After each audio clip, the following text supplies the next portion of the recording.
This is Audible.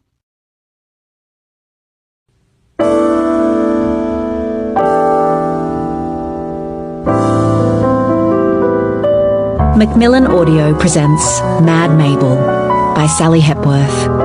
Read for you by Hannah Fredrickson and Jenny Seedsman.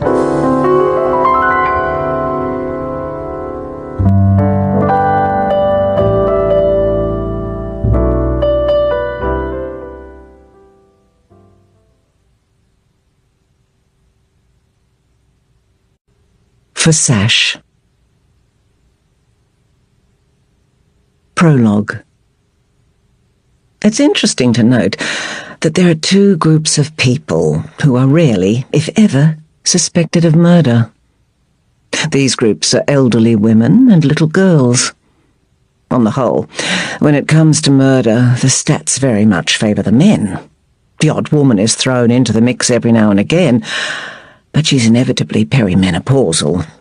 And having been through the change myself, I certainly understand why. But an elderly woman or little girl committing murder? It's 1 in a million.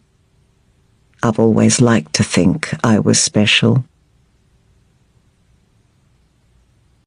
1. My name is Elsie Mabel Fitzpatrick, and I'm 81 years old. I want it on the record that I don't look 81. Not because I'm particularly attractive or youthful-looking. On the contrary, I've seen hairless mole rats more attractive. But because, if storybooks are anything to go by, and I for one believe they are, 81-year-olds are frail, bird-like creatures with silver hair who call people dear and go inside the bank to speak to an actual person rather than use the much more convenient ATM. At 6 feet tall, with broad shoulders and a sturdy backbone, no one would ever accuse me of being bird-like, unless the bird in question was an ostrich. My hair is reddish-grey, and I call people dipshit with far more regularity than dear. Most importantly, I adore the ATM. Who wouldn't? I'm 81 years old, and I don't want to spend the precious time I have left in a stuffy air-conditioned room talking to a power-tripping branch manager called Barry through plexiglass. I digress. I've lived on Kenny Lane for close to 60 years. Kenny Lane is a peculiar little cobbled street on the periphery of central Melbourne, made up of the back doors of restaurants and half a dozen single-fronted terrace homes, each adorned with intricately tiled porches and wrought-iron fences in varying states of disrepair. The tiny front gardens tell diverse stories. Mine, meticulously tended with blooming roses, the rest ranging from untamed beauty to sparse weed patches. Parking is limited to a single row along one side, and any non-resident who dares to park their vehicle in these public spots is destined to suffer the wrath of Mrs. Newen. I've yet to see a person make this mistake twice. There's the usual assortment of neighbours. Peter Pentargus, also known as Pete the Greek, at number 1.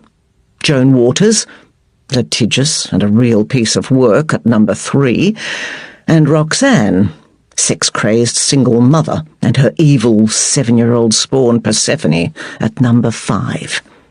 On the other side, there's me at number 2, old Ishan, my nemesis, and his deranged Chihuahua Nugget next door at number 4, and the Newens, very nice couple so long as you don't utilise the public parking on Kenny Lane, at number 6.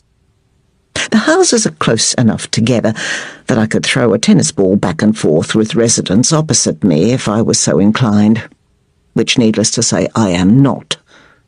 In fact, beyond the necessary interactions of neighbours, accusations of stealing space in each other's rubbish bins, lobbing dog droppings over the fence when Nugget does her business in my front garden, and shared complaints about the dreadful postman, Dwayne.